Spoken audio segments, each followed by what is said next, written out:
Everyone, welcome back to my channel. So আজকে আবার বেরোচ্ছি সানডে, তো সেজন্য ভাবলাম দিনটা নষ্ট না করে একটু বেরোনো যাক। আদ্যাপীঠ, বেলুড়, দক্ষিণেশ্বর আর একটা নতুন মন্দির রয়েছে, অ্যাকচুয়ালি একটা না দুটো, শ্যামসুন্দর মন্দির আর কাঠিয়া বাবার আশ্রম। এই দুটো দেখা হয়নি আর অনেকে হয়তো জানেও না, তো চাইছি এই দুটোকে একটু কভার করার আর নিজেরাও দেখার যে কতটা সুন্দর দেখতে এই দুটো মন্দির। তো এই ভিডিওতে তোমাদের সাথে সব কিছু শেয়ার করে দেবো, কোথায় গেলাম, কখন গেলাম, মন্দিরের টাইমিংস, ভোগ পাওয়া যায় কি না, সব কিছু যতটা পারবো শেয়ার করে দেবো। এখন বাজে 9:30 মতন, এখন বেরোবো, সোজা যাব আদ্যাপীঠ, কারণ আদ্যাপীঠে ভোগের কুপন দেয়। জানি না আজকে পাবো কিনা, কারণ সানডে করে প্রচুর ভিড়, হয়তো 10টার মধ্যেও অনেক সময় বেরিয়ে যায়। চেষ্টা করছি 10:30টার মধ্যে ঢোকার। কিছু খাওয়া দাওয়া হয়নি, ভাবলাম আজকে সারা দিনই একটু যখন বাইরেই থাকবো তখন বাইরেই খাওয়া দাওয়াটা করে নিই, তো সেই জন্য একটু বাইরে যাব, কোথা থেকে একটু কচুরি টচুরি খাবো, তারপরে দেখি যদি ভোগের কুপন পাই, ভোগের কুপন কেটে তারপর ওখান থেকে ইচ্ছে আছে দক্ষিণেশ্বরটা যাওয়ার। তো চলো আজকের ভিডিওটা শুরু করা যাক। 1915 সালে তৈরি হওয়া এই আদ্যাপীঠ মন্দিরটি 1921 সালে দক্ষিণেশ্বর রামকৃষ্ণ সংঘর দায়িত্বে এসে পড়ে। মন্দিরটি নির্মাণ করেন আয়ুর্বেদের ডক্টর শ্রী অন্নদাচরণ ভট্টাচার্য মহাশয়। আদ্যাপীঠ মন্দিরটিতে কিন্তু ভোগ প্রসাদ পাওয়া যায় 80 টাকায়, খুব সুন্দরভাবে বসিয়ে খাওয়ানো হয়। সম্পূর্ণ সাদা মার্বেলে তৈরি হয় মন্দিরটি 1967 সালে, আর এখানেই কিন্তু আদি মা স্থাপিত। বাঁ হাতে একটি মন্দির আছে যেখানে আদ্যা মা রয়েছেন এবং সেখানে সবসময় 15 মিনিট অন্তর অন্তর অঞ্জলি দেওয়া যায়। কালো মার্বেল দিয়ে আদ্যা মায়ের মূর্তিটি তৈরি। মন্দির থেকে বেরিয়েই উল্টো দিকে অনেক সুন্দর দোকান রয়েছে যেখানে তোমরা ব্রেকফাস্টের জন্য কচুরি, ডাল, পুরি পেয়ে যাবে। ওখান থেকে আমরা সোজা চলে গেছিলাম দক্ষিণেশ্বরে মায়ের মন্দিরে। হুগলি নদীর তীরে অবস্থিত এই নবরত্ন মা ভবতারিণীর মন্দিরটির নির্মাতা ছিলেন রানী রাসমণি দেবী। 1855 সালে উনি এই মন্দিরটির নির্মাণ করেন মা কালীর স্বপ্নাদেশ পেয়ে। এখানে বেশ কয়েকটি মন্দির রয়েছে, যথাক্রমে 12টি শিব মন্দির, রাধাকৃষ্ণর মন্দির, রামকৃষ্ণ এবং সারদা দেবীর মন্দির, রানী রাসমণির প্রতি শ্রদ্ধা জ্ঞাপন করা একটি স্মৃতিস্তম্ভ এবং মা ভবতারিণীর মেন মন্দির। মন্দিরটি নির্মাণ হওয়ার পর রানী রাসমণি দেবী এই মন্দিরের প্রধান পুরোহিতের দায়িত্ব দেন রামকুমার চট্টোপাধ্যায় মহাশয়কে, যিনি ছিলেন শ্রীরামকৃষ্ণের বড় দাদা। 1856 সালে রামকুমার মহাশয়ার অকাল প্রয়াণের পর এই মন্দিরের প্রধান পুরোহিত হন শ্রীরামকৃষ্ণ এবং সারদা দেবী এই মন্দিরেরই দক্ষিণ দিকের নহবত ঘরে বহু বছর কাটিয়েছেন। এই বিশাল বড় মন্দিরে যখনই যাবেন দেখতে পাবেন প্রচুর মার্কেট বসেছে। ক্ষুদ্র ক্ষুদ্র অনেক ব্যবসায়ীরা অনেক মাটির মূর্তি, পুজোর সামগ্রী নিয়ে বিক্রি করছেন। দর্শনার্থীদের জন্য এই মন্দির খোলা থাকে সকাল 5টা থেকে 12:30 পর্যন্ত এবং দুপুর 3:30 থেকে সন্ধ্যে 7:30 পর্যন্ত। ঠিক বাঁ হাতেই রয়েছে একটি ক্যাফেটেরিয়া মতন এবং একটু এগিয়ে এলেই বাঁ হাতে পড়বে এই স্কাইওয়াকের রাস্তাটি। এই স্কাইওয়াক দিয়ে নেমে গেলে দেখতে পাবেন ডান পাশে বাঁ পাশে কিন্তু প্রচুর মার্কেট বসেছে, যেখানে যথেষ্ট রিজনেবল প্রাইসে অনেক সুন্দর সুন্দর জিনিস পাওয়া যায়। দক্ষিণেশ্বরের খুব কাছেই অশোকনগর আলমবাজারে এই নবনির্মিত খুবই সূক্ষ্ম কারুকার্য মণ্ডিত শ্রী শ্যাম মন্দিরটি নির্মিত রয়েছে, যেখানে পূজিত হন শ্রী খাটু শ্যাম বা কৃষ্ণ। ওখান থেকে বেরিয়ে আমরা চলে গেছিলাম আদ্যাপীঠে আমাদের ভোগ গ্রহণ করতে, কারণ 12:30 থেকে 3টে পর্যন্ত ওখানে খাবার দেওয়া হয়। খুব সুন্দর খাবারের ব্যবস্থা ছিল, সব থেকে সুন্দর খেতে ছিল পায়েস আর খিচুড়িটা। এরপরে আমরা চলে গেছিলাম সোজা বরানগর কুঠিঘাটে, কারণ ওখান থেকে পার হয়ে যাওয়ার ইচ্ছে ছিল বেলুড়। কারণ দক্ষিণেশ্বর আদ্যাপীঠ ঘুরলাম আর বেলুড় ঘুরলাম না, সেটা তো ইনকমপ্লিট রয়ে যায়। তাই আমরা 6 টাকা করে টিকিট কেটে ফেরিতে করে চলে গেছিলাম বেলুড়ে।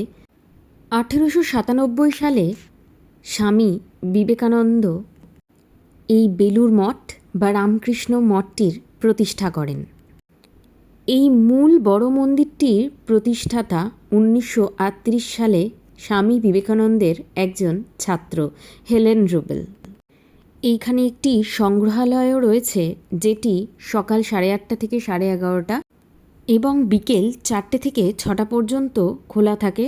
সোমবার এটি বন্ধ থাকে। এখানে শ্রীরামকৃষ্ণদেব, মা শারদা ও স্বামী বিবেকানন্দের কিছু ব্যবহৃত জিনিস রাখা রয়েছে।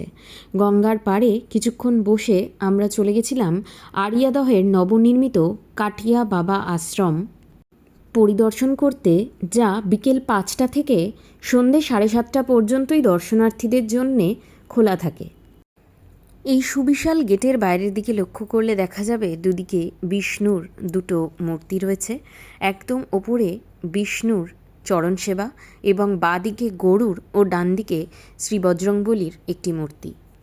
এই বিশালাকার মন্দিরটিতে শ্রীকৃষ্ণর পুরো জীবনাদর্শ খুব সুন্দরভাবে নিখুঁত কারুকার্যের সাথে ফুটিয়ে তোলা হয়েছে, যেই কারণে এই মন্দিরটিকে কিন্তু ছোট্ট বৃন্দাবনও বলা হয়ে থাকে। মন্দিরের ছোট প্রবেশদ্বারটি দিয়ে প্রবেশ করে একদম বাঁদিকেই প্রথমেই দেখতে পাবে শ্রীকৃষ্ণ ও রাধার রাসলীলার পর্বটি খুব সূক্ষ্ম ও নিখুঁতভাবে গঠন করা হয়েছে, যা দেখে একদম সত্যিকারের মনে হচ্ছে। আর ভেতর দিক থেকে লক্ষ্য করলে দেখা যাবে যে দরজার বাইরের দৃশ্যটি তোমাদের দেখিয়েছি, তার থেকে ভেতরটি পুরোই আলাদা। একদম উপরে রয়েছে বিষ্ণুর 10 অবতার, ডান দিকে বিষ্ণুর একটি মূর্তি এবং বাঁ হাতে শ্রী জগন্নাথ দেবের একটি মূর্তি।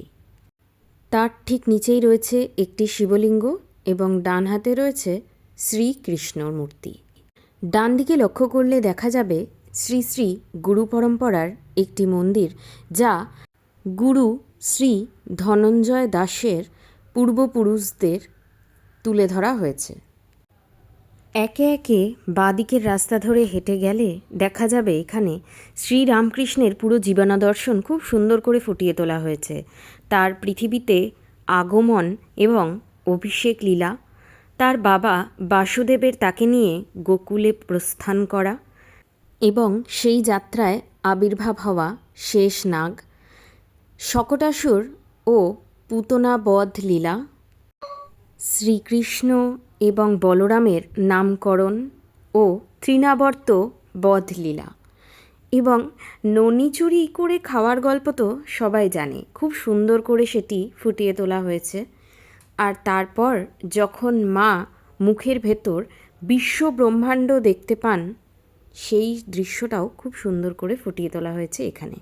তার ঠিক পাশেই রয়েছে সেই দৃশ্য যেখানে শুকদেব মহারাজ মুমূর্ষ ভক্ত পরীক্ষিতকে ভগবত কথা শোনাচ্ছেন, এবং তার উল্টো দিক দিয়ে ঘুরে এলেও শ্রীকৃষ্ণের জীবনীর ফুটিয়ে তোলা আরও অনেক সুন্দর পর্ব, যেমন গোচারণ লীলা, কালীয়নাগ মর্দন এবং অগসুর বধ লীলা, আরও অনেক কিছুই দেখতে পাবে, যা খুব নিখুঁতভাবে দর্শনার্থীদের জন্য প্রস্তুত করা হয়েছে।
গঙ্গার পাড়ের দিকে মন্দিরের শেষ প্রান্তে এলে দেখা যাবে ঠিক গঙ্গার উল্টো দিকে শিব ঠাকুরের একটি অনেক বড় মূর্তি ওখানে প্রতিস্থাপন করা রয়েছে, এবং বাঁ হাতেই চা খাওয়ার মতন ছোট্ট একটি দোকান রয়েছে।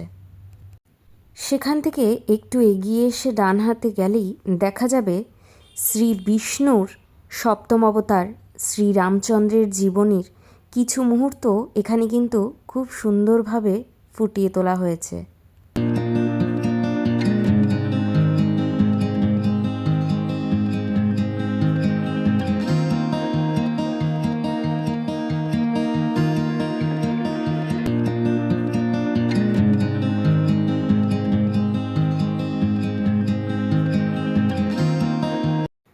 শ্রীকৃষ্ণ গোপীদের সাথে এবং রাধার সাথে ঝুলন যাত্রার কিছু দৃশ্যও কিন্তু এখানে দেখানো রয়েছে।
এখানে আরও দেখানো হয়েছে বিষ্ণুর 10 অবতার, যথাক্রমে মৎস্য, কূর্ম, বরাহ, নরসিংহ, বামন, পরশুরাম, রাম, কৃষ্ণ, বুদ্ধ এবং কল্কি অবতার।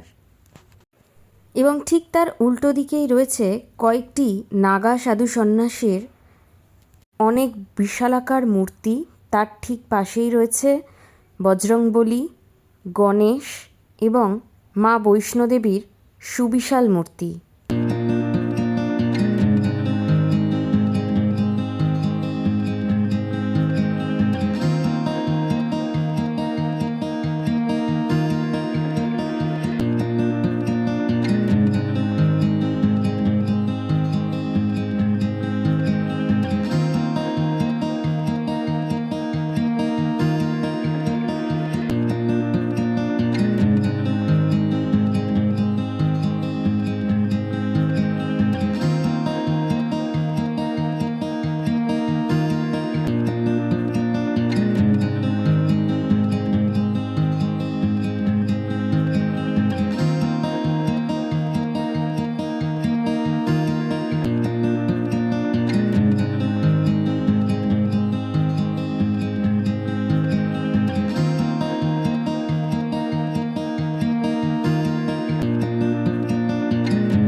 এরপরে প্রবেশ করেছিলাম মূল মন্দিরে আরতি এবং শ্রীকৃষ্ণ ও রাধার বিগ্রহ দর্শনের জন্য। প্রচণ্ড ঝড়ও উঠেছিল আর অনেক লাইনও হয়েছিল। মন্দিরের ভিতর ফটো ভিডিও তোলা নিষিদ্ধ। গঙ্গার উল্টো দিকে আমরা বসে আছি, এসে মন্দিরটা ভ্রমণ করে। এখানে কিন্তু সুন্দর বসার জায়গা আছে, সবাই বসে আছে গঙ্গার ধারে। আর আমরা আসার সাথে সাথেই খুব বৃষ্টি আর ঝড় নেমে গেছে, তো সেই জন্য একটু বসে নিলাম, একটু পরে বেরোবো। আর মন্দিরের ভেতরে ক্যামেরা অ্যালাউড না। মন্দিরের ভেতরে গেছিলাম, তো ওখানে 6:30টার সময় আরতি দেখতে পেলাম।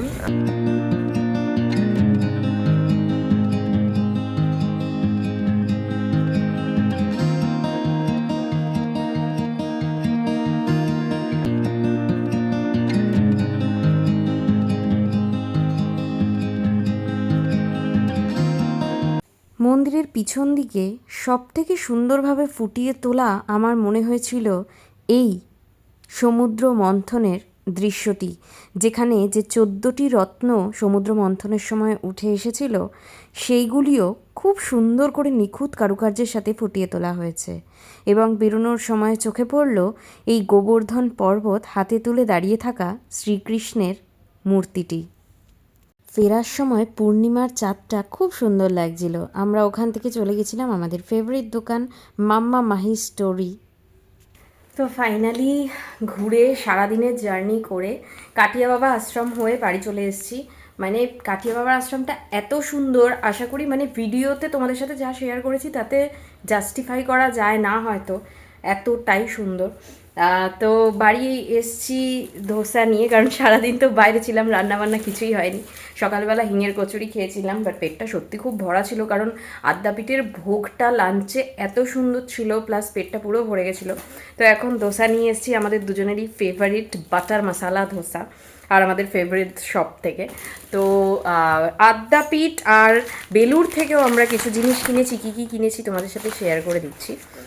অ্যাকচুয়ালি এই যে এরকম দেখছো এই স্টিকগুলো ধূপকাঠির, এরকম ছিল 7টা প্যাকেট, আমি রেখেছি 3টে, আর আমার বাবার জন্য দিয়েছি 2টো, আর পিসির জন্য দিয়েছি 2টো স্টিক। 100 টাকা করে এরকম প্যাকেজিং নিয়েছিল। এটা কিন্তু এখানে লেখাই আছে প্রস্তুতকারক আদ্যাপীঠ বালক ও বালিকা আশ্রম দক্ষিণেশ্বর। এইগুলো সব রামকৃষ্ণ মিশনেরই তৈরি হয়, তো সেই জন্য এগুলো খুব সুন্দর হয়। আর এটার সাথে পেয়েছিলাম খুব সুন্দর একটা সাদা লাল পাড় শাড়ি পরা আদ্যা মায়ের ছবি, যেটা আমি বাবাকে দিয়েছি রাখতে।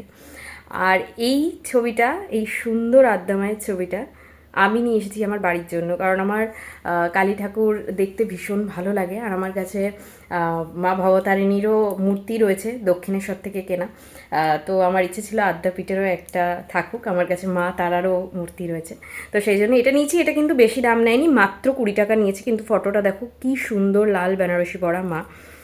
আর বেলুড় মঠেও কিন্তু এরকম রামকৃষ্ণ, আমি তোমাদের সাথে ভিডিওতে শেয়ার করেছি, রামকৃষ্ণ মিশনের নিজেরা প্রস্তুতকারক, ওনাদেরও একটা ওই পল্লী মঙ্গল বলে দোকান বসে বেলুড়ের বাইরে। তো ওখানে সমস্ত কিছু হাতের সামগ্রী পাওয়া যায়, বেতের অনেক সুন্দর সুন্দর জিনিস, শাড়ি, গামছা, অনেক কিছু বই পাওয়া যায়। তো ওখান থেকে কিন্তু আমি এই 2টো ধূপকাঠি কিনে এনেছি, কারণ আমার খুব ভালো লাগে কোথাও গেলে সেখানকার স্মেলটাকে নিয়ে আসতে ঘরের মধ্যে। তো আমার ধূপকাঠিরই আনার ইচ্ছে ছিল। তো একটা স্মেল হচ্ছে তুলসী চন্দন, এইটা 50 টাকার 50টা কাঠি ছিল। আর একটা জুই ফুল আমার ভীষণ ভালো লাগে গন্ধ, তো এটা 50 টাকায় 100টা কাঠি ছিল। তাই আমার তো মনে হয়েছে ওয়ার্থ ইট, ঘরে জ্বালানোর জন্য ভীষণ সুন্দর লাগে। আর আমার ছোট্ট ছোট্ট ঠাকুর আছে, তো আমি তাদের সামনে ধূপকাঠি দেখিয়ে জ্বালাই। তো চলো আজকের ভিডিও এটুকুই। ভিডিও ভালো লাগলে please like, share and subscribe to my channel. দেখা হচ্ছে তোমাদের সাথে নতুন কোনো ভিডিওতে। Till then take care.